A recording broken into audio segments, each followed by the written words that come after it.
आज से 5000 वर्ष पूर्व इस भारत भूमि पे एक उत्कृष्ट और अलौकिक प्रसंग उपस्थित हुआ था। धर्म, नीति और न्याय के लिए आजीवन लड़ने वाला एक महान पराक्रमी, उत्कृष्ट चरित्र और निपुण राजनीतिज्ञ पुरुष का जन्म हुआ था और वह भगवान श्री कृष्ण थे। कहते हैं कालः पिबति तदरसम। काल है ना, समय हर चीज में से रस खींच लेता है। आज की रसपूर्ण बात, आज की स्मरणीय बातों को थोड़े समय के बाद कोई याद भी नहीं करता, अर्थात काल उसमें से रस खींच लेता है। देखो, ऐसे बहुत से प्रसंग और ऐसी बहुत सी बातें होती है जो तत्काल समय में तो ऐसा लगता है कि ये इतिहास है, कभी नहीं भूलने वाला प्रसंग है, लेकिन 50 साल, 100 साल, 200 साल के बाद उसे कोई जानता तक नहीं। इसका अर्थ ही होता है काल उसमें से, समय उसमें से रस खींच लेता है, उसको निरस हो जाता है। तो काल सब चीजों से रस खींच लेता है, लेकिन वह काल, वह समय यहां पराभूत हो गया है। अर्थात कृष्ण के जीवन से काल रस खींच नहीं पाया। आज 5-5 हजार साल बाद भी लोग कृष्ण का जन्मोत्सव मनाते हैं, कृष्ण की लीलाओं का स्मरण करते हैं, कृष्ण की कथा सुनते हैं और यहाँ तक कृष्ण के जीवन को और कृष्ण के गाई हुई गीता को समझने के लिए जीवन में वैराग्य लाकर काशी, मथुरा, वृंदावन जाके अपना संपूर्ण जीवन बिताते हैं। उतना तेज, उतना आकर्षण आज भी कृष्ण के चरित्र में है जो पहले था। मैं तो यहां तक कहता हूं कि पहले से ज्यादा आकर्षण आज है कृष्ण का। आज के युवा कृष्ण भक्ति के पीछे पागल होते हैं। ऐसा नहीं कि बिना पढ़े लिखे और गंवार लोग और अनपढ़ लोग ही कृष्ण के पीछे पागल होते हैं, ऐसी बात नहीं है। लेकिन जो पढ़े लिखे विद्वान पंडित ब्राह्मण लोग हैं, जो बड़े बड़े वैज्ञानिक लोग हैं, वह भी कृष्ण की भक्ति के पीछे पागल हो जाते हैं। कृष्ण के जीवन को समझने के लिए अपना संपूर्ण जीवन न्योछावर कर देते हैं। इतना अलौकिक और मार्गदर्शक जीवन भगवान श्री कृष्ण का है। इसीलिए कहते हैं कि काल यहाँ हार गया है, काल, समय ने यहाँ विराम ले लिया है। तो ऐसे कृष्ण के जीवन को समझने की हम कोशिश करेंगे। इतने महाप्रतापी अलौकिक कृष्ण के जीवन में कुछ ऐसी बातें हैं जो विसंवादिता निर्माण करती है, जो कुछ मन में संशय निर्माण करती, तो वह चीजों को हम समझने की कोशिश। एक प्रसंग ऐसा आता है, महाभारत में सब कौरवों की मृत्यु हो जाती है। अंत में जो दुर्योधन बचा होता है वो अश्वत्थामा से वचन लेता है कि तू पांडव वंश का नाश कर देगा, ऐसा मुझे वचन दे, तू मेरा मित्र है। तो अश्वत्थामा कहता है, मित्र दुर्योधन, मैं करूंगा, आप चिंता मत करो। और अश्वत्थामा जो पांडव वंश का अंतिम तंतु, अर्थात अभिमन्यु की पत्नी उत्तरा के गर्भ में जो बालक था, उस बालक को मारने की प्रतिज्ञा करता है। क्यों? क्योंकि अंतिम बालक था, वो पांडव वंश का अंतिम पुत्र था। वो खत्म हो जाता तो पांडव वंश ही खत्म हो जाता। इसलिए अश्वत्थामा है ना, उस समय पे उत्तरा के गर्भ पे ब्रह्मास्त्र छोड़ देता है।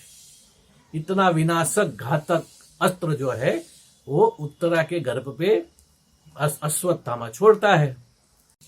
उत्तरा भयभीत हो जाती है, अगर ये अस्त्र ने अपने आप बल दिखाया तो मेरी जो संतान है वो मर जाएगी। वो एकदम व्याकुल हो जाती है। कृष्ण को इस बात का पता चलता है। कृष्ण भागते हुए आते हैं, अश्वत्थामा को संबोधित होकर कहते हैं, मैं तेरा ये प्रयोग विफल कर दूंगा। और कृष्ण त्वरा से वहां जाते हैं और वहां जाके उत्तरा को सांत्वना देते हैं और जल हाथ में लेकर प्रतिज्ञा करते हैं। कहते हैं, मैं कभी मजाक में भी झूठ नहीं बोला हूं और मैं कभी भी युद्ध से पराजय के डर से भाग नहीं गया हूं। ये दोनों बातें अगर सत्य हो तो उत्तरा के गर्भ का बालक जीवित हो। अब देखो, कृष्ण ने यह प्रतिज्ञा की और उस प्रतिज्ञा के भीतर का जो सत्य है उसका प्रभाव देखो। उस प्रभाव से उत्तरा के गर्भ का बालक पुनः जीवित होता है। सोचो कितनी बड़ी बात। यह है भगवान श्री कृष्ण की अलौकिक लीला। ऐसा प्रसंग मानव इतिहास में आपको अन्यत्र कहीं भी देखने नहीं मिलेगा। अब ये जो कृष्ण के जीवन विसंवादिता है ना, जो हमें जो गूढ़ता है, जो समझ में नहीं आती है, उसकी तरफ देखेंगे। ये प्रतिज्ञा तो भगवान ने की, बालक जीवित भी हो गया, वापस पुनः जीवित हो गया। लेकिन कृष्ण के जीवन में स्थूल दृष्टि से भी देखेंगे ना, तो हमें बहुत सी बातें ऐसी दिखेगी जो इस प्रतिज्ञा से विरुद्ध है। हमें ये प्रतिज्ञा ही हास्यास्पद लगेगी।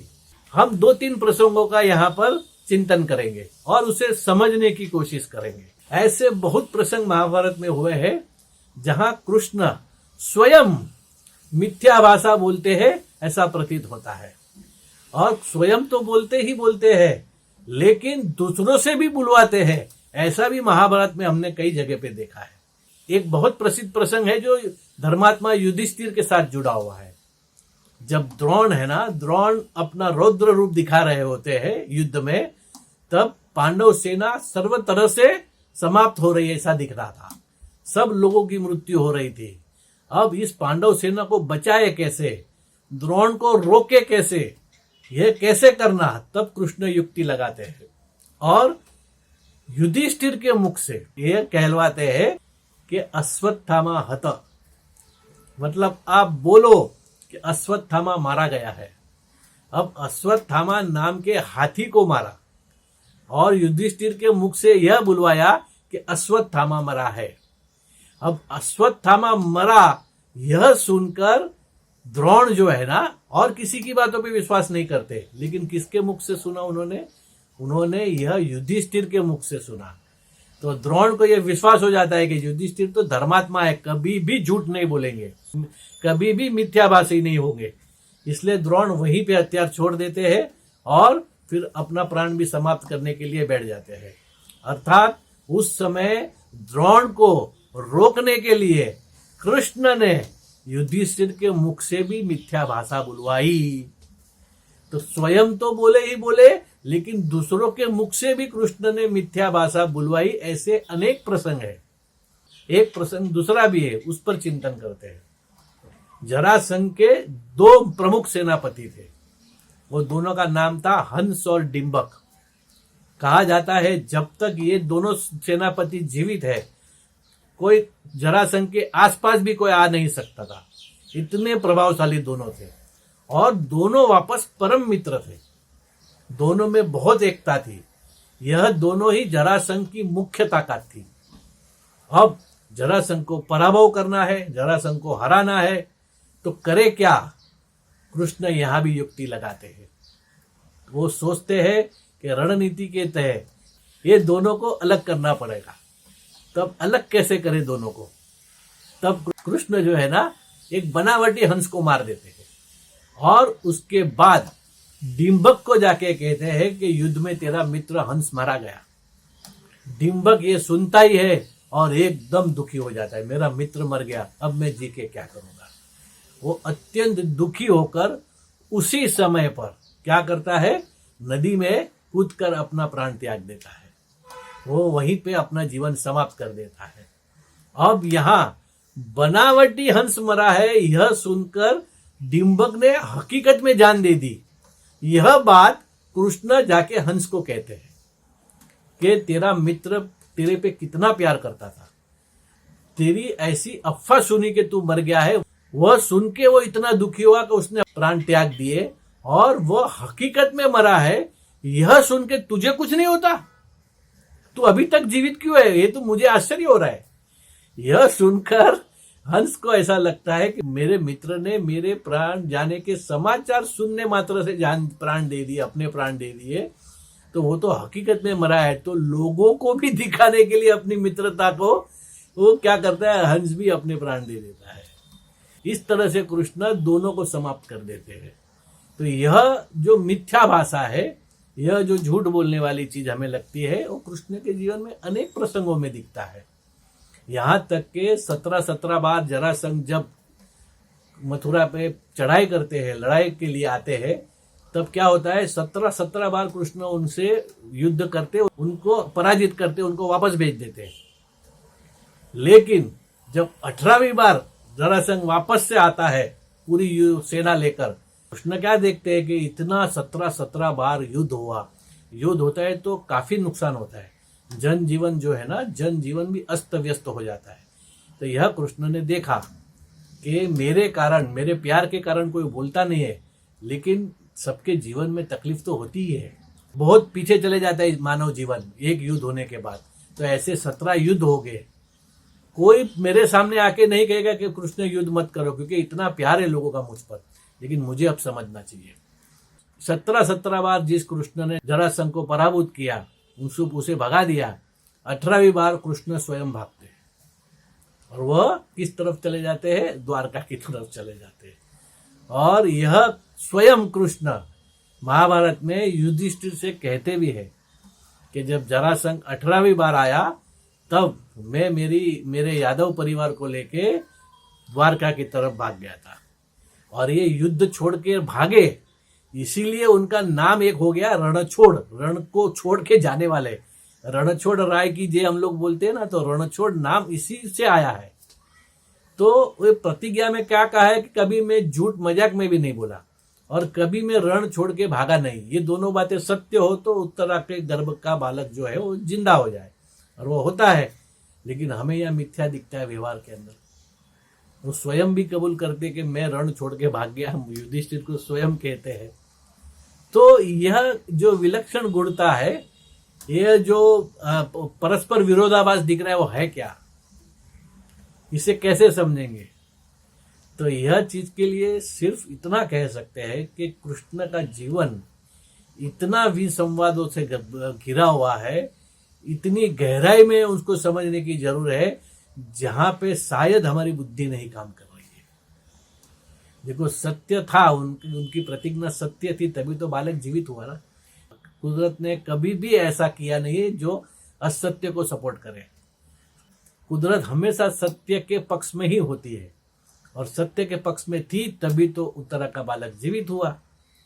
तो यहाँ पर जो प्रकृति है हमें कुछ अलग सिखाना चाहती है कि कृष्ण का जीवन इतना उच्च है कि हमारी स्थूल मानव बुद्धि शायद आज भी उसे समझने में उतनी कामयाब नहीं हुई है जितनी होनी चाहिए। आज भी कृष्ण के, देखो गीता के अंदर भी आप देखो, भगवत गीता कृष्ण ने दी है, कहते हैं आज तक संपूर्ण गीता को कोई समझ सका हो ऐसा हुआ नहीं है। कोई इंसान अगर ये कहता है कि मुझे गीता आती है, तो यह वाक्य ही भूल से भरा हुआ है। कोई भी यह नहीं कह सकता कि मैं गीता को संपूर्ण रूप से जान गया हूं। क्यों? इतनी गूढ़ता भरी हुई है, प्रतिदिन आपको उसमें से कुछ न कुछ नया मिलते रहेगा। अरे यहाँ तक हम जैसे सामान्य जनों की बात छोड़ो, यहाँ तक आद्य गुरु शंकराचार्य जैसे महान, जिसे भगवान शंकराचार्य कहते हैं, वह भी कहते हैं कि मैं गीता रूपी समुद्र में से अभी तक कुछ ही बूंद निकाल पाया हूँ। सोचो, वैसे महान जो भगवान तुल्य लोग हैं वो ऐसा कहते हैं कि मैं ये समुद्र, गीता रूपी समुद्र से कुछ बूंदे ही निकाल पाया हूँ। तो सोचो कितनी गूढ़ता, कितना गहन उसके अंदर तत्वज्ञान होगा। तो वैसा ही कृष्ण का जीवन है, हमारी बुद्धि वहां तक पहुंची ही नहीं है, और हम हमारी व्यवहारिक लौकिक बुद्धि को लेके उनके चरित्र को समझने की कोशिश करेंगे, तभी ये जो हमें विसंवादिता दिखती है ना, वो दिखने में आएगी। बाकी वो है नहीं। शायद ऐसा होए कि हम भी उस लेवल तक पहुंचे और हम समझ पाए कि सत्य वही है जो कृष्ण करते हैं। अगर वो असत्य होता ना, तो समय उसको कभी का समाप्त कर देता। समय की ताकत बहुत बड़ी है, मैंने पहले ही कहा, कालः पिबति तदरसम। समय के प्रभाव में अच्छे अच्छे लोग बह जाते हैं। असत्य चीजें तो समय के सामने टिकती ही नहीं। अगर ये असत्य होता तो कब के कृष्ण लोगों के जनमानस में से निकल गए होते, लेकिन ऐसा नहीं है। आज भी कृष्ण उतने ही प्रभावी है जितने उस समय में थे। उसका अर्थ ही है कि कृष्ण सत्य है। यह सत्य ही पुरवार करता है जो इतने हजारों सालों से टिके हुए हैं। भगवान श्री कृष्ण महापराक्रमी, महाराजनीतिक निपुण, उत्कृष्ट विद्वान और बुद्धिशाली थे, इतना ही नहीं, इसके अलावा भी उनके जीवन से हमें बहुत कुछ मिलता है। जैसे पितृभक्ति किसे कहते हैं, मातृभक्ति किसे कहते हैं, माता पिता के प्रति पुत्र का धर्म क्या होता है, यह भी कृष्ण अपने जीवन से सिखाते हैं। उनके जीवन को पढ़ेंगे, उनके चरित्र को समझने की कोशिश करेंगे तो हमें भी पता चलेगा कि वास्तव में पुत्र धर्म क्या होता है। श्री कृष्ण ने अपने जीवन के द्वारा समस्त मानव जाति को पुत्र धर्म की शिक्षा दी। माता यशोदा और नंदराय, उनके पालक माता पिता, महान भाग्यशाली माता पिता, जिन्हें कृष्ण जैसे उत्कृष्ट पुत्र के पालन की जवाबदारी मिली थी। और दोनों का प्यार इतना कृष्ण के ऊपर था और कृष्ण का भी प्यार उनके ऊपर उतना ही, जैसे स्वयं जन्म देने वाले माता पिता के प्रति प्यार होता है ना, उतना ही प्यार कृष्ण का नंदराय और यशोदा जी के प्रति भी था। 14 साल की उम्र में जब गोकुल छोड़कर मथुरा चले जाते हैं, बाद में अपने वैश्विक कार्य को लेकर कृष्ण को कभी जीवन में समय ही नहीं मिला कि वो वापस गोकुल जा सके। इसलिए प्रभास में अपने माता पिता नंदराय और यशोदा जी को कृष्ण बुलवाते हैं और वहां पे कृष्ण उनकी जो सेवा करते हैं उसका वर्णन नहीं हो सकता। उतना प्यार कृष्ण उन दोनों को देते हैं।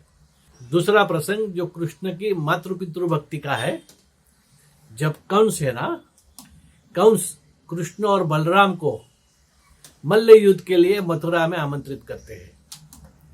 तब उनकी इच्छा है कंस की यह कि दोनों को अपने महल में ही ठहराया जाए, अपने महल में उनको बुलाए, आमंत्रण दे, उनकी मेहमान गति करे और समय देख के दोनों को समाप्त कर दिया जाए। तो आमंत्रण क्या मिलता है, महल में रहने का। लेकिन उस समय यह 12 साल के कृष्ण जो है वो राजा कंस को स्पष्ट शब्दों में कह देते हैं। क्या पता है, कृष्ण कहते हैं, जब तक मेरे माता पिता आपके कारागृह में बंदी खाने में बंद है तब तक मैं आपका आतिथ्य कैसे स्वीकार कर सकता हूं। मैं नहीं रह सकता, जब तक मेरे माता पिता जेल में है तब तक मैं महल में नहीं रह सकता। यहां तक अक्रूर जी भी कहते हैं कि हमारे घर में आके रहो, तो वहां भी नहीं जाते और राज्य के बाहर वह रहते हैं। यह है कृष्ण की मातृ पितृ भक्ति कि जब तक मेरे माता पिता स्वयं कष्ट में है तो मैं सुख को कैसे भोगूं। यह देखो, नहीं तो आजकल क्या 25-50 हजार रुपया कमाने लगते हैं, माता पिता क्या है बस वही समझ में नहीं आता, हम कुछ बड़े बन गए, ऐसा हो जाता है। अरे बड़े तो कृष्ण बने थे। जब महाभारत का युद्ध समाप्त हो गया ना, महाभारत के युद्ध में अच्छे अच्छे बड़े बड़े राजा और सुरमाओं को कृष्ण ने धूल चटा दी थी। समग्र भारतवर्ष में उनका नाम हो गया था। सब लोग या तो उनको प्यार करते थे या उनके भय से डरते थे, मतलब सर्वोपरि हो गए थे। इतनी कीर्ति उनकी फैल गई थी। और वो सब होने के बाद वो जब वापस द्वारका जाते हैं, अपने अपने स्थान पर जाते हैं, तो वहां प्रथम जाकर देवकी और वसुदेव के पैर छूते हैं। सोचो, इतना इतना महान वैश्विक कार्य किया है, समग्र विश्व में जिनकी कीर्ति छा गई है, उनके सामने खड़ा रह सके ऐसा कोई भी नहीं है। इतनी प्रतिभा जिनकी हो गई है, वह नतमस्तक होकर वसुदेव और देवकी माँ के पैर छूते हैं। कितनी महानता है। नहीं तो थोड़ा कुछ हो जाता है तो अंदर एक घमंड आ जाता है, अभिमान आ जाता है, हम कुछ है, माता पिता क्या है। यह नहीं है। सर्वोच्च स्थान प्राप्त होने के बाद भी कृष्ण ने माता पिता के पैरों में अपना मस्तक झुकाया है। और महाभारत पर्व के, महाभारत युद्ध की सब बातें है ना, वो दोनों को सुनाते भी है। अब देखो, सुनाते समय क्या ध्यान रखते हैं मालूम है, कहां भी यह नहीं कहते हैं कि मैंने ये पराक्रम किया, मैंने वो पराक्रम किया। नहीं, खुद के पराक्रम को खुद ही वर्णन करे, ऐसा कृष्ण ने नहीं किया। और उसके अलावा एक महत्वपूर्ण बात, पुत्र वही होता है जो अपनी बातों से माता पिता को आनंद दे। माता पिता को दुख हो ऐसी कोई भी बात पुत्र को नहीं कहनी चाहिए माता पिता को। यह कृष्ण भली भांति जानते थे। इसीलिए अभिमन्यु के मृत्यु की बात कृष्ण देवकी और वसुदेव को नहीं कहते हैं। सोचो कितना ध्यान रखा है। इतना बड़ा प्रसंग अभिमन्यु का हुआ, साथ साथ वीर योद्धाओं ने मिलकर अभिमन्यु को मारा। महाभारत का अत्यंत दुखद प्रसंग है ये। तो यह प्रसंग भी तो महत्वपूर्ण है ना, वो भी तो बताना चाहिए, लेकिन कृष्ण नहीं बताते, अपने मुख से तो नहीं बताते। क्यों? क्योंकि वो जानते थे कि मेरे मुख से ऐसी कोई भी बात नहीं निकलनी चाहिए जिससे मेरे माता पिता को दुख हो। कृष्ण जानते थे कि देवकी और वसुदेव को अभिमन्यु अति प्रिय है, इसलिए उसके मृत्यु के समाचार कृष्ण ने स्वयं ने नहीं दिए। देखो कितनी दक्षता है, कितना माता पिता के भावनाओं का ख्याल है कि उनको दुख नहीं होना चाहिए, मेरे मुख से ऐसी कोई भी बात नहीं निकलनी चाहिए जिसके वजह से मेरे माता पिता को दुख हो। तो यह है कृष्ण की मातृभक्ति पितृभक्ति। आज के हम युवाओं को कृष्ण के जीवन से यह सीखना चाहिए, ये प्रेरणा लेनी चाहिए कि जीवन के सर्वोच्च शिखर पर जाने के बाद भी माता पिता के चरणों में अपना मस्तक रखना है। क्योंकि माता पिता के जो एहसान तो नहीं कह सकते, माता पिता के प्यार को हम कभी भी लौटा नहीं सकते। वो ऋण ऐसा है जो पुत्र जीवन में कभी भी चुका नहीं सकता। इसलिए उस माता पिता को सदैव वंदन करना चाहिए। यह कृष्ण अपने जीवन से समग्र मानव जाति को सिखाते हैं। जितना उत्कृष्ट कृष्ण का मातृ पितृ प्रेम था, उतना ही उत्कृष्ट कृष्ण का भातृ प्रेम भी था। उनका भाई के प्रति प्रेम, बलराम के प्रति प्रेम भी उतना ही उत्कृष्ट था। बलराम बड़े थे, कृष्ण छोटे थे, उम्र में बहुत ज्यादा फर्क नहीं था, थोड़ा ही था, लेकिन दोनों के बीच में प्यार ऐसा था, जैसे हम कहते हैं ना कि दो शरीर है, आत्मा एक है। शरीर भले दो दिखते हो, लेकिन दोनों की आत्मा एक है। दोनों एक दूसरे का दिल कभी नहीं दुभाते थे और दोनों एक दूसरे को उतना ही प्यार करते थे। ऐसा वर्णन है, दोनों साथ में गैया चराने जाते थे और दोपहर को थककर बलराम जी किसी वृक्ष के नीचे सो जाते थे, तो कृष्ण बलराम जी के पैर दबाते थे। अब सोचो, इतने महापराक्रमी संसार में किसकी योग्यता नहीं है उनके सामने खड़े रहने की, ऐसे कृष्ण अपने बड़े भाई के पैर दबाते हैं। आज के युवान को माता पिता के पैर दबाने में शर्म आती है, तो बड़े भाई के पैर दबाना ये सोच भी नहीं सकता। यह कृष्ण ने अपने जीवन से करके दिखाया है। इतना प्यार था कृष्ण को बलराम के प्रति। कोई शादी का प्रसंग हो या कोई त्योहार हो, तब बड़े भाई का पैर छूना, माता पिता का पैर छूना और उनकी आमान्य रखना, उनके प्रति मर्यादा का आदर करना, ये सब तो होता ही है। लेकिन असामान्य कठोर समय में भी भाई के प्रति उतना ही प्रेम दिखाना, ये कोई विरल इंसान ही कर सकता है। इसके लिए कृष्ण के एक अतिशय महत्वपूर्ण प्रसंग का चिंतन हम करेंगे। जैसे हम सब जानते हैं, जो रुक्मी था ना, रुक्मणी का भाई, उसकी इच्छा नहीं थी कि अपनी बहन की शादी कृष्ण से हो, लेकिन कृष्ण रुक्मणी का अपहरण कर लेते हैं और बाद में रुक्मी भी जो है ना, अपना अलग नगर बसा के रहता है। बात को बहुत समय बीत जाता है, दोनों के बीच में वैर हो जाता है, कृष्ण और रुक्मी के बीच में। लेकिन समय बीते जाता है, तो समय ऐसा है ना, जो जैसे समय बीतता है तो काफी चीजें जो होती है वो कम होने लगती है, तो थोड़ा वैर भी थोड़ा समाप्त होने लगता है। यहाँ कृष्ण भी स्वरूपवान थे, रुक्मणी भी सुंदर थी, तो उनका जो पुत्र हुआ ना प्रद्युम्न, वो भी माता पिता से ज्यादा सुंदर हो गया और लावण्य युक्त हो गया। अब उसकी उम्र हो गई शादी के योग्य। यह रुक्मी ने देखा और उस समय पे देखा रुक्मी ने कि कृष्ण की कीर्ति भी हो गई है, पूरा संसार उन्हें मानता है और उसका पुत्र भी इतना तेजस्वी है। तो उसने यह सोचा कि यह लड़का योग्य है पुत्री के लिए। और उनकी जो पुत्री थी शुभांगी ना, उसने भी देखा, उसने भी शौर्य भी देखा, उसका रूप भी देखा प्रद्युम्न का, तो वो भी मनोमन प्रद्युम्न को ही अपना पति मानने लगी। और रुक्मी ने प्रस्ताव रखा और कृष्ण ने, चलो आपसी प्यार बढ़ता हो तो यह होने में हर्जा नहीं है, तो कृष्ण ने भी मंजूरी दे दी और प्रद्युम्न और शुभांगी का ब्याह हो गया, दोनों की शादी हो गई। अब ये दोनों को जो लड़का हुआ ना, वो अनिरुद्ध, वो भी उतना ही सुंदर लावण्य युक्त, वो बड़ा हो गया। उसकी भी सुंदरता देख के रुक्मी को लगा, अरे ये भी तो उतना ही सुंदर और पराक्रमी है, तो क्यों ना मेरी पौत्री श्रीमती का विवाह इससे किया जाए, और भी हमारे संबंधों में क्या होगा, एक बंधन बन जाएगा और गाढ़ हो जाएगा हमारा संबंध, पुराना जो बैर है वो हमेशा के लिए समाप्त हो जाएगा। तो यह तय हो जाता है और शादी का मंडप और धामधूम से शादी की तैयारी हो जाती है। अब शादी के समय पर सब लोग बैठे रहते, विशाल जो मंडप होता है उसके अंदर, तो कलिंग देश के राजा है वो भी आए होते।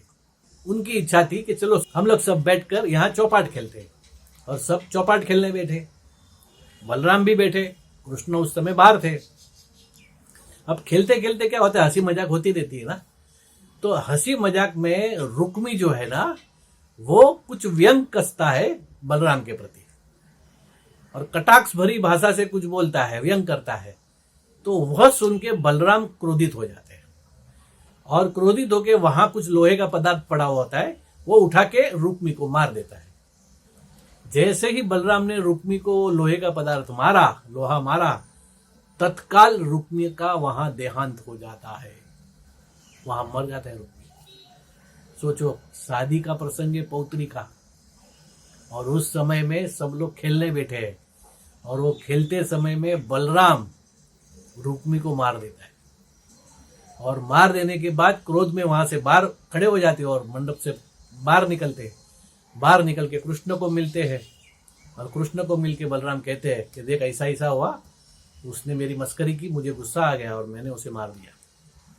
अब देखो, बात कितनी सामान्य से कह दी कि मैंने मार दिया, लेकिन यहां कृष्ण के जीवन में क्या हो गया, तो अपनी पत्नी रुक्मणी का सगा भाई, बराबर, प्रद्युम्न का ससुर, और जो शुभांगी है उसका पिता, और जो अभी नववधु बन के आने वाली है, कौन, श्रीमती, उसका दादा, उसको मार दिया। ये चारों चार जन जो परिवार के कृष्ण के हैं, उनका खून का रिश्ता था रुक्मी के साथ। सोचो, ये प्रसंग से घर में कैसा कैसा तनाव निर्माण हो सकता है, और हुआ भी था। इतना तनाव होने के बाद भी कृष्ण ने अपनी स्थिरता छोड़ी नहीं। अपने भाई के प्रति अपनी जो मर्यादा है, आदर है, सम्मान है, उसे नहीं गवाया। कृष्ण सब सहन कर गए, क्योंकि उनको मालूम था अब लोग क्या बोलेंगे। लोग यही बोलेंगे कि रुक्मी ने तो अपना सभी बैर भुलाकर अपनी पुत्री भी दी, अपनी पौत्री भी दी, अपनी बहन को तो कृष्ण लेके ही गए थे, उसने सभी बैर भुलाकर यह रिश्ता किया। और ये कपटी कृष्ण देखो, उसने आज भी उस बैर को नहीं भुलाया और अपने भाई को माध्यम बना के अपना पुराना बदला लिया और रुक्मी को मरवा दिया। यहां तक बातें हुई। सोचो, जो है नहीं वो बातें भी लोग तो करते ही है। कृष्ण ने अतिशय धैर्य धारण किया, सभी आक्षेपों को कृष्ण ने सह लिया, अपने ऊपर ले लिया, लेकिन अपने भाई के प्रति जो आदर, मर्यादा, सम्मान था, उसे नहीं छोड़ा। आज के जमाने में अगर ऐसा होता ना, तो भाई भाई में दुश्मनी हो जाती। अरे यहां तक पेपर में छपवा देते कि मेरा ये भाई से कोई संबंध नहीं है, परिवार टूट जाते हैं। ऐसा बिल्कुल नहीं हुआ। कृष्ण ने भाई के प्रेम को वैसा ही बरकरार रखा जैसे पूर्ववत था। यह था कृष्ण का भातृ प्रेम। तो जैसे कृष्ण का भातृ प्रेम था ना, वैसे ही बलराम का भी उतना ही प्यार कृष्ण पे था। बलराम का शिष्य कौन था मालूम है? दुर्योधन। इसलिए स्वाभाविक वो कौरवों के प्रति ज्यादा खिंचाव था। वो कृष्ण को कहते भी थे कि अपने लिए पांडव और कौरव दोनों समान, तो तू पांडवों के प्रति क्यों इतना भागता है? उसके लिए तेरे को इतना क्यों प्यार है? मतलब डांटते भी थे, लेकिन कृष्ण सब सह जाते, कुछ नहीं बोलते, वो चुप रहते। बलराम भी ज्यादा नहीं बोलते, लेकिन कभी कभी वो बोल जाते, लेकिन कृष्ण सहन कर जाते।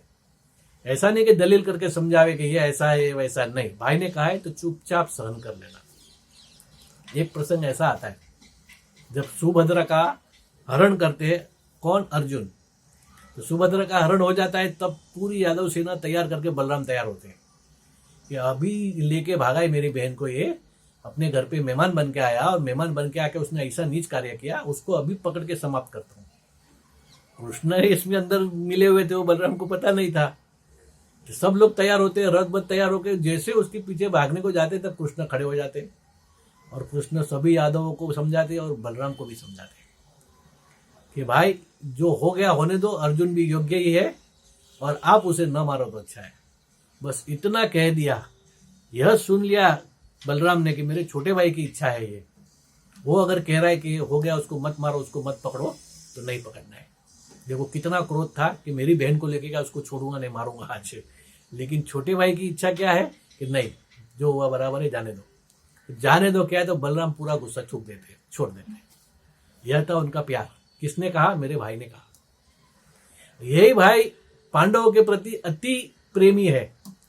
इसलिए महाभारत में शायद ऐसा हो कि मैं कौरव पक्ष से रहूं और दुर्योधन मेरा शिष्य है और मुझे लड़ना पड़े, ये स्थिति आ जाए तो क्या करना, ये धर्म संकट हो जाएगा। इसलिए यह विवाद खड़ा ही नहीं होवे ना, उस कारण से लेके महाभारत के युद्ध के समय पे बलराम जी क्या करते वाले में तीर्थाटन पे निकल जाते, क्योंकि ये प्रसंग ही खड़ा नहीं होना चाहिए कि मेरे भाई के विरुद्ध मुझे कुछ करना पड़े। उसको नहीं पसंद है तो नहीं, मैं युद्ध में रहूंगा ही नहीं, और छोड़ के चले जाते हो। कहा तीर्थ यात्रा पे निकल जाते हैं। सोचो, देखो भाई की अंदर की इच्छा भी ध्यान में रख के वो यह निर्णय ले लेते हैं कि मुझे इस चीज से दूर रहना है, क्योंकि मुझे मेरे भाई को पसंद नहीं है। यह बलराम का भाई का प्यार, भातृ प्रेम बलराम जी का है। और जब अंत में जब दुर्योधन और भीम की लड़ाई होती है, गदा युद्ध दोनों का होता है, उस समय पे बलराम वहां पहुंच जाते हैं और दोनों का युद्ध होते रहता है। कृष्ण भीम को इशारा करते कि जंग पे मार, जंगा पे मारो, क्योंकि उधर वो भाग कच्चा है उसका। तो भीम वहां पे गदा प्रहार करता है, दुर्योधन गिर जाता है और फिर वो जो दुर्योधन का मस्तक होता है ना, उसके ऊपर भीम जोरदार लात मारता है। यह बलराम देख लेते हैं। तो शिष्य तो होता ही है दुर्योधन उनका, और दूसरी बात कि यह गदा युद्ध के नियमों के विरुद्ध है जो भीम ने किया है। तुरंत अपना हल उठाते हैं। कौन? बलराम। आज इसे नहीं छोड़ूंगा, आज भीम को मार दूंगा मैं। उसने धर्म विरुद्ध काम किया है, गदा युद्ध का जो नियम है उससे विरुद्ध काम किया है। और वो हल उठा के जैसे मारने जाते हैं ना, उस समय में कहते हैं संध्या काल हो गई रहती है। बलराम जी गौर वर्ण होते हैं और कृष्ण क्या होते? श्याम वर्ण होते हैं। कृष्ण देख लेते हैं कि यह अगर दौड़ के पहुंच गए भीम तक तो भीम को आज कोई नहीं बचा पाएगा। तुरंत त्वरा से जाते और भीम और बलराम के बीच में खड़े होकर बलराम को गले लग जाते हैं। इसलिए कहते हो संध्या समय जो होता है ना, मिलन का, दिन का और संध्या का, दोनों का जो मिलन, मतलब गौर वर्ण और श्याम वर्ण का मिलन वो वहां दिखता है, ऐसा वर्णन किया है। तो क्या बलराम और कृष्ण दोनों मिलते हैं, दोनों गले लगते हैं, मतलब कृष्ण गले लग जाते हैं उनके, और खाली वही शब्द बोलते हैं कि भाई न मारो तो अच्छा है। क्या? भीम को न मारो तो अच्छा है। क्या बोला? मेरे छोटे भाई ने, जो मुझे अति प्रिय है, उसने कहा है मुझे कि इसको नहीं मारना चाहिए। पूरा जो गुस्सा 7वें आसमान पे था ना, तुरंत नीचे, और वहां भीम को छोड़ देते। अगर ऐसा कहते हैं कि अगर उस समय कृष्ण नहीं आते तो भीम उसी समय समाप्त हो जाते, लेकिन कृष्ण के प्यार के कारण बलराम भीम को छोड़ देते हैं। यह दोनों भाइयों का प्यार। और जब यादव कुल का संहार का समय आ जाता है ना, उस समय पर कृष्ण अपनी पत्नी, पौत्र और पुत्रों को नहीं ढूंढते। उस समय पे कृष्ण बलराम कहाँ है उसे ढूंढते, मेरा भाई कहाँ है, मेरा भाई कहाँ है। और जैसे ही बलराम मिलते हैं तो बलराम तुरंत कृष्ण को देख के कहते हैं कि भाई मेरा समय आ गया, मैं जा रहा हूँ। तो कृष्ण कहते हैं ऐसे अकेले नहीं जाना, आपके बिना मैं रह नहीं सकूंगा, थोड़ी देर रुको, मैं अब भी यादव स्त्रियों की जवाबदारी अर्जुन को दे के आता हूँ। और कृष्ण जाके वापस जब आते हैं तब देखते हैं तो बलराम जी का अवसान हो गया रहता है। बस यह देख के कृष्ण कहते हैं अब मेरा जीवन समाप्त, और अपनी जितनी वृत्तियां प्रवृत्तियां थी बाहरी वो सबको सिमेट लेते हैं और अपने जीवन को भी समाप्त करते हैं। यह है दोनों भाइयों के बीच का प्यार। भाई भाई में कैसा प्यार होना चाहिए, ये कृष्ण के जीवन से हमें सीखने मिलता है। या कृष्ण हमें सिखा रहे हैं कि भाई का प्यार यह होता है। जितना उत्कृष्ट श्री कृष्ण का माता पिता के प्रति प्रेम था, जितना उत्कृष्ट भाई के प्रति प्रेम था, उतना ही उत्कृष्ट श्री कृष्ण का मित्र प्रेम भी था। कृष्ण के दो परम मित्र कहे गए, एक है अर्जुन और दूसरे सुदामा। अर्जुन के लिए तो कृष्ण यह कहते हैं कि पांडवा नाम धनंजय, विभूति योग में देखो कि पांडवों में धनंजय मैं हूं, मैं ही अर्जुन हूं, ऐसा कृष्ण स्वयं कहते हैं। और अपने सारथी दारुक को एक बार कृष्ण कहते हैं कि अर्जुन को कहे कि मैंने याद किया है, तो तुरंत भागा हुआ आएगा। अर्जुन ऐसा नहीं कहेगा कि अभी आओ या बाद में आओ, ये भाषा अर्जुन नहीं बोलेगा। कृष्ण को इतना विश्वास था अर्जुन के ऊपर। इसलिए देखो अंत में जब यादव कुल का संहार का समय होता है, तब पूरी संपूर्ण यादव स्त्रियों की जवाबदारी वह अर्जुन को सौंपते हैं। उतना विश्वास। और यह अर्जुन का प्यार ही था जो कृष्ण ने महाभारत के युद्ध में महापराक्रम दिखाने की एवज सारथी बनना स्वीकार किया। वो भी किसके? अर्जुन के। ये अर्जुन का प्यार ही था जो वह सारथी बने। यह दोनों मित्रों का प्यार था आपसे। कृष्ण तो कहते थे कि जो अर्जुन का मित्र है वो मेरा मित्र है, और जो अर्जुन का शत्रु है वो मेरा भी शत्रु है। मतलब हम दोनों अलग है ही नहीं। उसके साथ जो मित्रता रखेगा वो मेरा मित्र, लेकिन उसके साथ किसी ने शत्रुता की तो वो मेरा भी शत्रु बनेगा। यह कृष्ण का मित्र प्रेम दिखा रहा है। जैसा यह अर्जुन के प्रति कृष्ण का मित्र प्रेम है ना, उतना ही प्रेम सुदामा के प्रति। सुदामा जो है वो उनको सांदीपनि ऋषि के आश्रम में मिले थे। वो मित्रता कुछ 54 दिनों की थी, उतने ही दिन कृष्ण वहां रहे, लेकिन वह जो मित्रता इतनी गाढ़ रही कि आज 5000 साल के बाद भी उनकी उस मित्रता का वर्णन करते हुए लोग थकते नहीं है। एक तरफ गरीब सुदामा और एक तरफ समग्र वैभव के अधिपति लक्ष्मी जिनके यहाँ है स्वयं, ऐसे। लेकिन दोनों के बीच में यह जो फासला है ना, कभी नहीं दिखा कि एक दरिद्र है और एक अति श्रीमंत। सुदामा यहाँ दरिद्र है, अपनी पत्नी सुशीला के वचन के कारण वह कहती है कि तुम्हारा मित्र इतना पैसे वाला है, जाओ कुछ मदद लो तो अपना भी घर परिवार चले। सुदामा कहते हैं मित्रता में देने का महिमा होता है, लेने का नहीं, इसलिए मैं मांगूंगा नहीं। तब भी यह कहती रहती है सुशीला कि नहीं आप जाओ जाओ, तो वह पत्नी का मान रखने के लिए जाते हैं। लेकिन दोस्त के पास जा रहा हूं तो खाली हाथ नहीं जाना चाहिए, दोस्त को कुछ देना चाहिए, क्योंकि दोस्ती में लेने का नहीं देने का महिमा है। यह सुदामा समझते हैं, इसलिए सुशीला उनको चावल बांध के देती है। वो चावल लेके जाते हैं और वहां पहुंचते ही, पूरा वर्णन सुना है आपने, वहां पहुंचते ही कृष्ण ऊपर से देखते हैं कि मेरा मित्र सुदामा आया है, और तुरंत वहां से दौड़ते दौड़ते, देखो सिंहासन पर बैठे रानी आजू बाजू में है, कुछ सब छोड़कर सब भूल जाते हैं, मेरा मित्र मुझे मिलने आया। दौड़ते दौड़ते नीचे आते और नीचे आए हुए सुदामा के गले लगते हैं। अब सोचो आप, साक्षात परमात्मा जिसको गले लगाए वो कितने सौभाग्यशाली होंगे। सुदामा का सौभाग्य कितना जबरदस्त।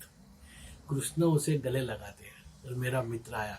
अब वो इतने दिन से आया हुआ है, उसके कपड़े पे धूल मिट्टी लगी हुई है, उसके पैर गंदे, ऐसा कुछ नहीं, कोई चीज वहां उनके दोनों के बीच में आती नहीं है। दोनों एक दूसरे के गले मिलते हैं। उसको ऊपर लेके जाते हैं सुदामा। सब रानियां भी देखती है, रुक्मणी भी देखती है कि यह कौन मित्र है जिसके लिए सबको छोड़ के प्रभु भागे। और फिर भगवान उसको अपने सिंहासन पे बिठाते हैं और उनके पैरों का प्रक्षालन खुद करते हैं और अपने ही वस्त्र से उनके पैर साफ करते, धोते हैं। सोचो कितना प्यार, दोस्त के प्रति कितना प्यार। और पूरे परिवार की बातें करते हैं, कैसे है भाभी, कैसे बच्चे। यहाँ भी सुदामा भी सब चीज बताता है कि ऐसा ऐसा है, इतने मेरे बच्चे हैं, पत्नी सुशीला ने तुझे याद किया, ये देख ये दिया है चावल। सुदामा खींच के लेते चावल, कृष्ण वो चावल खींच के ले लेते हैं और कितने चाव से प्यार से खाते उसको। यहाँ सुदामा अंत समय तक जाने तक ये नहीं बताते कि मेरी स्थिति ये है। और कृष्ण जो है ना वो पूछते भी नहीं है। क्यों? दोस्त पूछे और कुछ बताओ, ये दोस्ती नहीं है। दोस्त को देख के जो समझ जाए ये दोस्ती है। मित्र प्रेम इसे कहते हैं। सुदामा को देखकर ही कृष्ण समझ गए कि उसकी स्थिति क्या है, इसीलिए वो पूछा भी नहीं कुछ कि क्या है, कुछ चाहिए, नहीं, क्योंकि पूछ के सबके सामने दूं तो मेरे मित्र का ओछापन लगेगा। तो सबके सामने बोलना पड़ेगा मैं इतना तकलीफ में हूँ, मेरे को इतनी गरीबी, और कृष्ण को देवे तो देने वाले का हाथ ऊपर, लेने वाले का हाथ नीचे, तो शर्मिंदगी भी होवे लेने में मेरे मित्र को, यह भी नहीं होना चाहिए। तो कृष्ण समझ गए, बिना सुदामा के मांगे कृष्ण ने सारी चीजें पहले ही पहुंचा दी। सुदामा अपने घर पहुंचे उसके पहले ही सारी चीजें वहां पे पहुंचा दी। यह देखो मित्र प्रेम, एक मांगता नहीं है, सुदामा मांगता नहीं है, और कृष्ण देने के बाद भी बताता नहीं है कि मैंने दिया है। यह दोनों के बीच का प्यार है। मित्र प्रेम हो तो ऐसा ये कृष्ण अपने जीवन से हमें सिखाते हैं कि दोस्त मांगे और मैं दूं तो मजा नहीं है। वो मांगे नहीं और उससे देखकर ही मैं समझ जाऊं और उसको जो चाहिए वो पहुंचा दूं, क्या इससे उसकी गरिमा भी बनी रहेगी? मेरे मित्र की गरिमा मेरी गरिमा है, उसकी गरिमा को क्यों छोटा करूं मैं? वह जो गरिमा कृष्ण ने अपने जीवन से बताई कि मित्र प्रेम कैसा होता है। यह थी कृष्ण और सुदामा की मित्रता, ऐसी ही कृष्ण और अर्जुन की मित्रता, और ऐसा ही एक और भक्त मित्र उनको मिला था, वह थे उद्धव जी, जो कृष्ण के साथ अंत तक रहे। कृष्ण अपने कुछ भी अंगत कार्य होते थे तो वो उद्धव जी से करवाते थे। दोनों के बीच में उतना ही प्यार था जितना इन दोनों दोस्तों के बीच। कृष्ण की उत्कृष्ट मातृ पितृ भक्ति देखी, उनका भातृ प्रेम देखा, उनका मित्र प्रेम भी हमने चिंतन किया। अब कृष्ण की उत्कृष्ट व्यवहारिक बुद्धि का भी हम दृष्टांत देखेंगे, उसके ऊपर चिंतन करेंगे।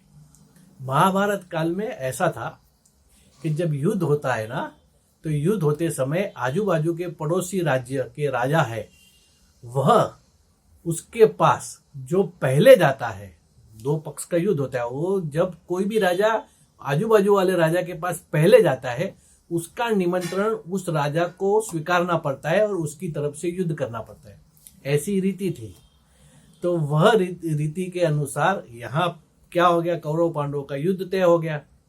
तो दुर्योधन है ना, दुर्योधन ने तय किया कि कोई पहले पहुंचे उसके पहले मैं कृष्ण के पास पहुंच जाऊं और उसकी सेना और उसे मांग लूं मेरे तरफ से लड़ने के लिए। तो तुरंत वो जाते हैं कृष्ण के यहाँ। तो कृष्ण अपने कक्ष में सोए हुए रहते हैं।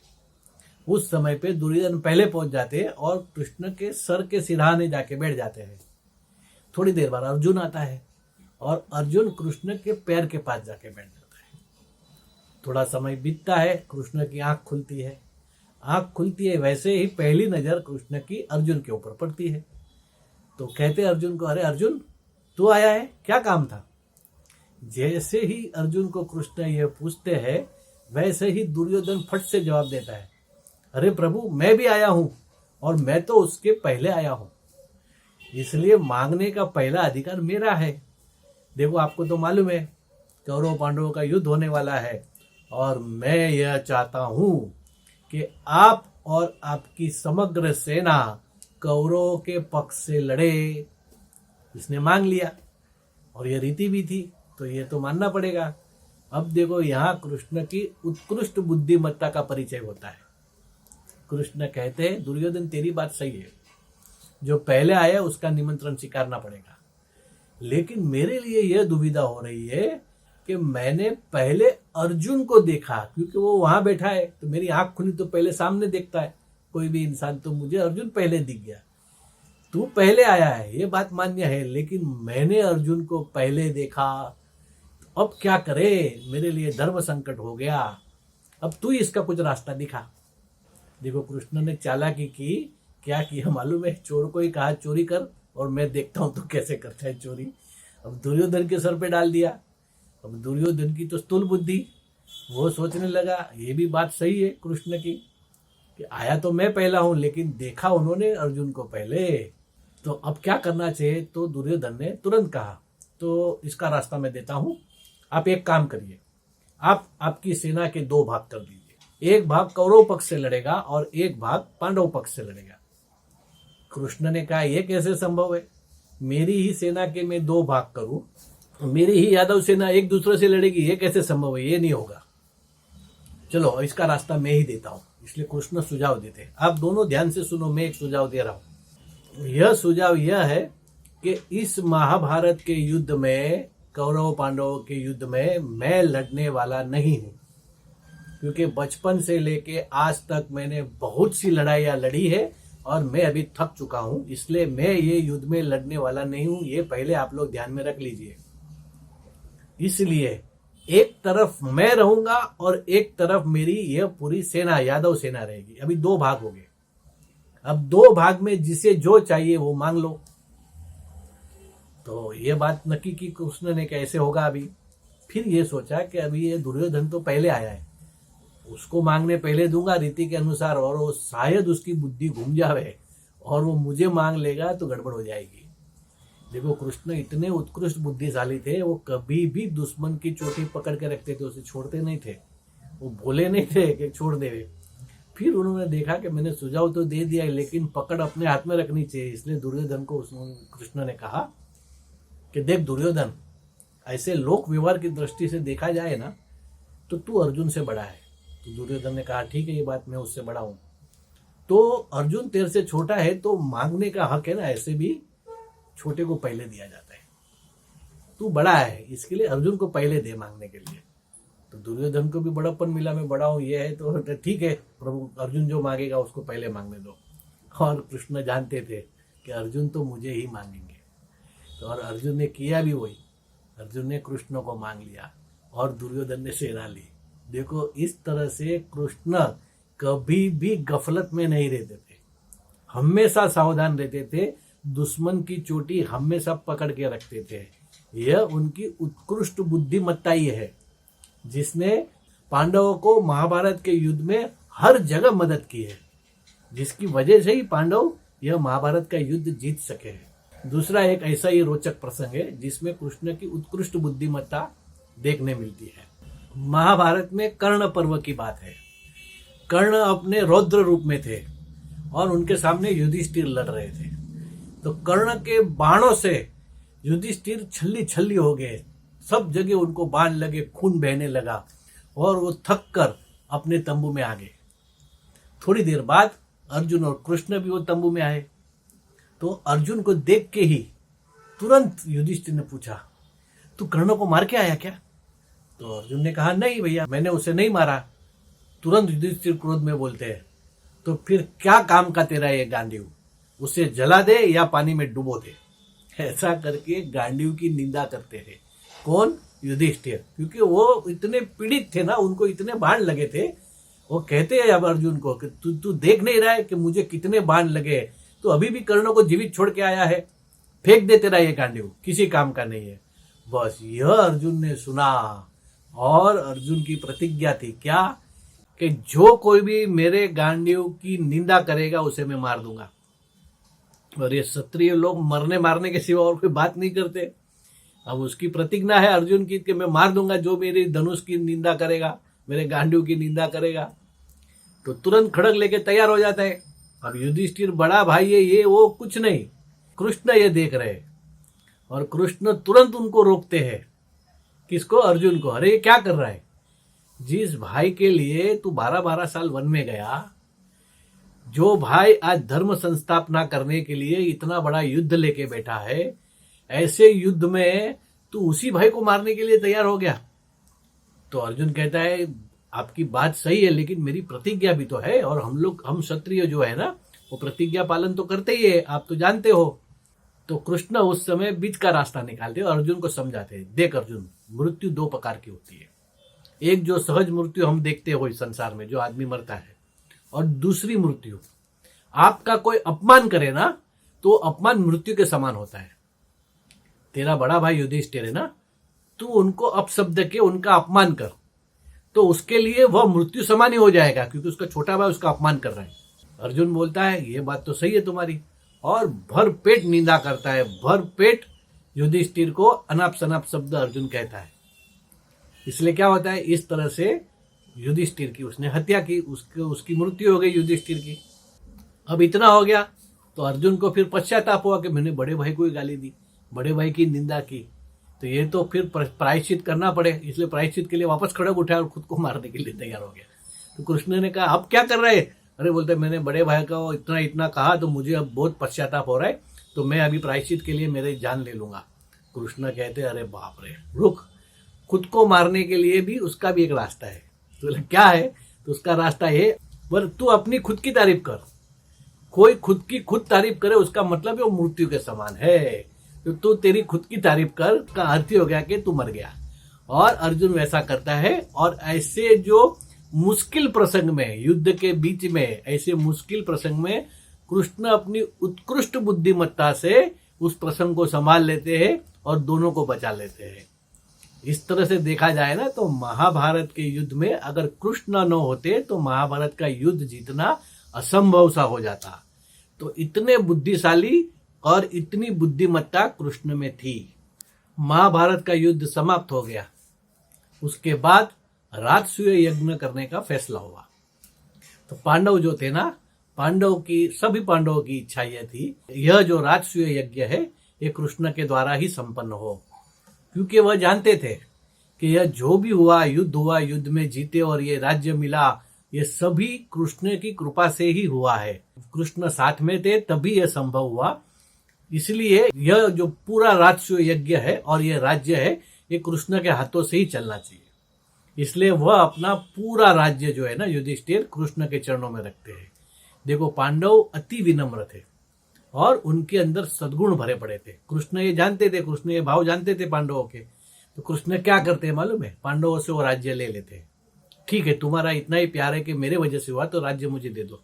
अब मैं ये राज्य तुम्हें वापस देता हूं कि अब ये राज्य आप संभालो, तुम लोग संभालो सब मिलकर। देखो कृष्ण भी कृष्ण थे, वापस उनको राज्य देते हैं और कहते हैं अब राजसूय यज्ञ करो। तो युधिष्ठिर और बाकी सब भाई कृष्ण को कहते हैं कि यह राजसूय यज्ञ आपके द्वारा हो, ऐसी हमारी इच्छा है। तो कृष्ण कहते हैं कि राज्य तुम्हारा है, राजसूय यज्ञ भी तुम ही करो, तुम लोग ही, मैं साथ में रहूंगा, लेकिन मैं यजमान नहीं बनूंगा। जो भी ब्राह्मण आएंगे वो ब्राह्मणों के चरण धोना और उनके भोजन के बाद उनकी झूठी पत्तलें उठाना, यह मेरा कार्य होगा। और कृष्ण वही करते हैं। देखो कितनी अद्भुत विनम्रता कृष्ण के अंदर थी। वह जानते थे कि वह प्रतिभा है जिनके सामने संसार में कोई नहीं टिक पाएगा। और उनकी वजह से ही ये युद्ध वह पांडव जीते थे। उनकी कृपा दृष्टि से ही समग्र संसार चल रहा था। फिर भी मुख्य यजमान बन के सभी का मान लेना यह उन्होंने पसंद नहीं किया। उन्होंने अति विनम्रता दिखाई और क्या किया? यह राजसूय यज्ञ में ब्राह्मणों के पैर धोए और उनकी झूठी पत्तलें उठाई। ऐसी अद्भुत स्थित प्रज्ञता, ऐसी अद्भुत विनम्रता भगवान श्री कृष्ण में थी। इसीलिए लोग कहते हैं कृष्णम वंदे जगत गुरु। हर तरह के गुण हमें भगवान कृष्ण में देखने मिलेंगे। भगवान श्री कृष्ण दैवी संस्कृति के निस्पृह, निरंकारी और नम्र सेवक है। इसलिए जो भी संस्कृति के और धर्म के काम बिना किसी स्वार्थ के निरंकार बनकर प्यार से करता है, उसके जीवन के मार्गदर्शक भगवान कृष्ण बनते हैं। आप देखो पांडव कैसे थे? देवी संस्कृति को मानने वाले थे, धर्म की रक्षा करने वाले थे। इसीलिए श्री कृष्ण है ना, उनके जीवन के अंतिम तक मार्गदर्शक रहे। सिर्फ उन्होंने महाभारत के युद्ध में अर्जुन का रथ ही चलाया इतनी बात नहीं है, लेकिन इन पांचों पांडवों का जीवन का रथ भी कृष्ण ने ही चलाया। तभी तो ये लोग महाभारत जीत पाए। पांडव महाभारत क्यों जीत पाए? क्योंकि उनके मार्गदर्शक कृष्ण थे। सही मार्गदर्शन अगर मिलता है तो आपके हृदय में जो देवी संस्कृति को बढ़ाने की चाह है वो पूरा हो सकती है, नहीं तो नहीं होगी। देखो एक अमूल्य सिद्धांत कृष्ण ने महाभारत के माध्यम से मानव जाति को दिया है। कृष्ण क्या कहते थे पता है? कि अपनी वैयक्तिक निष्ठा या वैयक्तिक प्रतिज्ञा को इतना महत्व न दो कि वह धर्म और संस्कृति के कार्य के आड़े आए। अगर धर्म और संस्कृति बढ़ती है उसके बीच आपकी वैयक्तिक प्रतिज्ञा या निष्ठा आती है तो उसे भी उखाड़ के फेंक दो, क्योंकि सबसे सर्वोपरि आपका धर्म है, आपकी संस्कृति है। और उन्होंने महाभारत में इस सिद्धांत को करके दिखाया है। आप देखिए, एक समय ऐसा होता है जब द्रोण है ना, द्रोण अपनी परमोच्च अवस्था में रहते हैं और पांडव सेना का संहार करते हैं। उस समय द्रोण को मारना कैसे, उनको रोकना कैसे? कृष्ण क्या करते हैं मालूम है? एक अश्वत्थामा नाम के हाथी को मारते हैं और ये हवा फैला देते, अश्वत्थामा मारा गया, अश्वत्थामा मारा गया। ऐसे देखो तो मारा गया है, लेकिन हाथी मारा गया है। झूठ तो वहां नहीं है, लेकिन ऐसे देखो तो वहां पे मिथ्या भाषा है।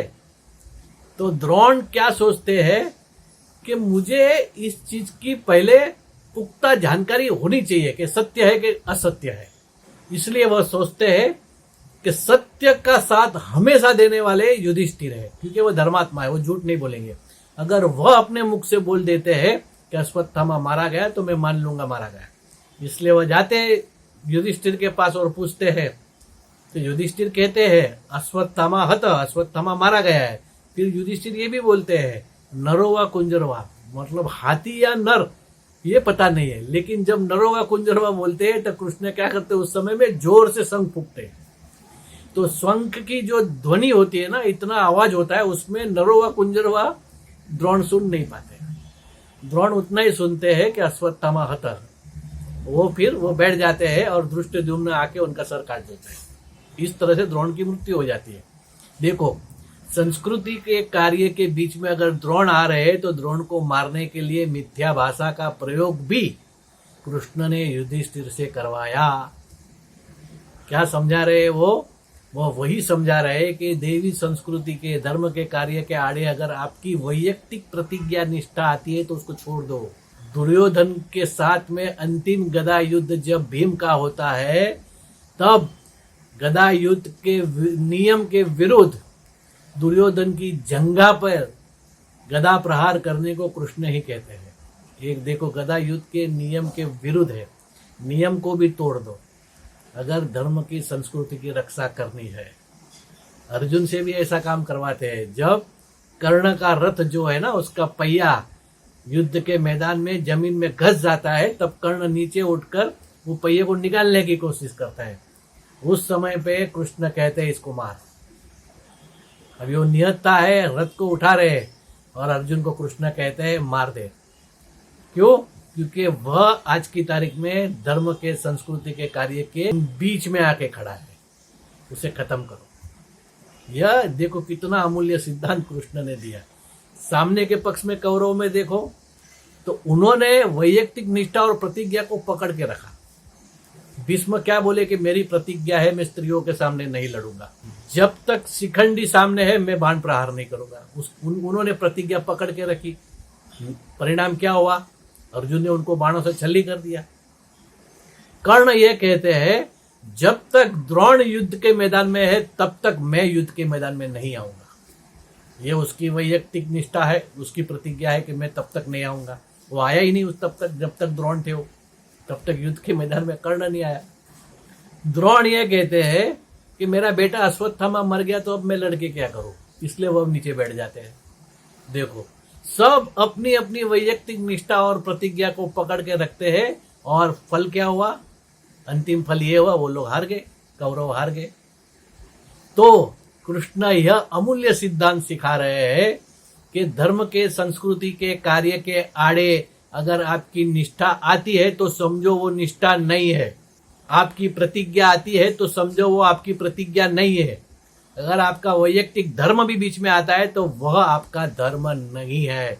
इतने क्रांतिकारी विचार कृष्ण के थे और उन्होंने स्वयं भी इसका पालन किया है। देखो, उन्होंने कहा था कि मैं महाभारत के युद्ध में लड़ूंगा नहीं, लेकिन जब भीष्म पितामह भीषण संहार कर रहे थे, पांडव सेना तितर बितर हो रही थी, हर जगह पे ऐसा दिख रहा था कि हारेंगे हम लोग, उस समय पर कृष्ण अपनी प्रतिज्ञा को तोड़ते हैं और युद्ध के मैदान में उतर जाते हैं और रथ का पहिया उठा के भीष्म के सामने लड़ने तैयार हो जाते हैं। प्रतिज्ञा क्या की है? मैं लड़ूंगा नहीं, यहाँ लड़ने आ गए। जब पूछा गया ऐसा क्यों, तो बोले संस्कृति के काम के आड़े अगर मेरी वैयक्तिक प्रतिज्ञा भी आती है तो मैं उसके तोड़ दूंगा। भले जिंदगी भर मुझे लोग बोले कि इसने प्रतिज्ञा तोड़ी, वो मंजूर है, लेकिन धर्म और संस्कृति का हास, मतलब धर्म और संस्कृति हारती है, वो कभी भी होने नहीं दूंगा। इतना अमूल्य पाठ कृष्ण हमें सिखाते हैं कि आपके अपने वैयक्तिक विचार, वैयक्तिक प्रतिज्ञा और वैयक्तिक निष्ठा अगर आपके धर्म के आड़े आती है तो उसे छोड़ दो, और धर्म और संस्कृति जो कह रही है, भगवत गीता जो समझा रही है, उसके हिसाब से अपना जीवन जियो और जान लो निश्चित ही आपकी जीत होगी। तो यह थे क्रांतिकारी कृष्ण। श्री कृष्ण की भगवत गीता से आत्मिक श्रद्धा और आत्मिक विश्वास का दिव्य संदेश मिलता है। स्वयं को दीनहीन लाचार मानने वाले मानव को चिरस्थायी आत्मिक संदेश मिला है और मिलता रहेगा। भगवान कृष्ण ने भगवत गीता में समग्र मानव को निस्वार्थ मानव सेवा करने का उपदेश दिया है। गीता के पन्ने पन्ने पर आपको निस्वार्थ मानव सेवा का उपदेश मिलेगा। गीता ने सभी को एक बैठक पर बिठाया है, फिर वह श्रीमंत हो या दरिद्र, निर्बल हो या सबल, विद्वान हो या अविद्वान, सद्गुणी हो या दुर्गुणी हो, सभी को एक बैठक पर बिठाकर गीता एक दूसरे की निस्वार्थ सेवा करके अपना जीवन का परमोच्च उद्धार करने की शिक्षा देती है। इसीलिए गीता महान है, इसीलिए गीता जगत की गुरु बन सकती है। विज्ञान ने जगत को भौतिक एकता दी, शरीर से एक किया, लेकिन मन से एक करने का कार्य ज्ञान का है, यह कार्य धर्म का है। तो गीता ने प्रत्येक मानव को मन, बुद्धि और आत्मा से एक किया। यह उच्च और विशिष्ट कार्य भगवत गीता ने किया। भगवान कृष्ण सिर्फ हिंदू, वैष्णव, भारत देश के या एशिया वासियों के गुरु नहीं, लेकिन समग्र मानव जाति के गुरु है। क्यों ऐसा कहा गया? क्योंकि समग्र मानव जाति के जो प्रश्न है, समग्र मानव जाति जिस बात से चिंतित है, जिस चीजों का हल ढूंढने का प्रयास कर रही है, उन समस्त प्रश्नों का जवाब भगवान कृष्ण ने दी हुई गीता के अंदर है। विश्व की ऐसी कोई भी समस्या नहीं है जिसका जवाब भगवत गीता में नहीं है। कृष्ण ने इतनी अनुपम और उत्कृष्ट भेंट समग्र मानव जाति को दी है। इसमें सिर्फ ऐसा ही मत समझो कि इंसान नहीं, जीव जंतु, पेड़ पौधों तक की उसके अंदर चर्चा की है। मतलब समग्र जीव सृष्टि जितनी है वो सभी को मार्गदर्शन मिले, प्रेरणा मिले, वह सब बातें भगवत गीता में है। इसलिए कृष्ण को क्या कहा जाता है? कृष्णम वंदे जगत गुरु। ये समग्र जगत के गुरु है। जीव, इस संसार के अंदर जितने जीव है वो सभी के वह गुरु है। तो हमने देखा कृष्ण के जीवन की विलक्षण गुणता, कृष्ण का उत्कृष्ट मातृ पितृ प्रेम, कृष्ण का उत्कृष्ट भातृ प्रेम, भाइयों का प्रेम, और उतना ही उत्कृष्ट मित्र प्रेम। इतना दिव्य और प्रतापी कृष्ण के जीवन को हम क्या शब्दों से वर्णन करेंगे। हम तो प्यार से उनके चरणों को नमस्कार करेंगे और उनके द्वारा बताए हुए मार्ग पे चलकर अपना भी जीवन उनके जैसे बनाने का प्रयास करेंगे।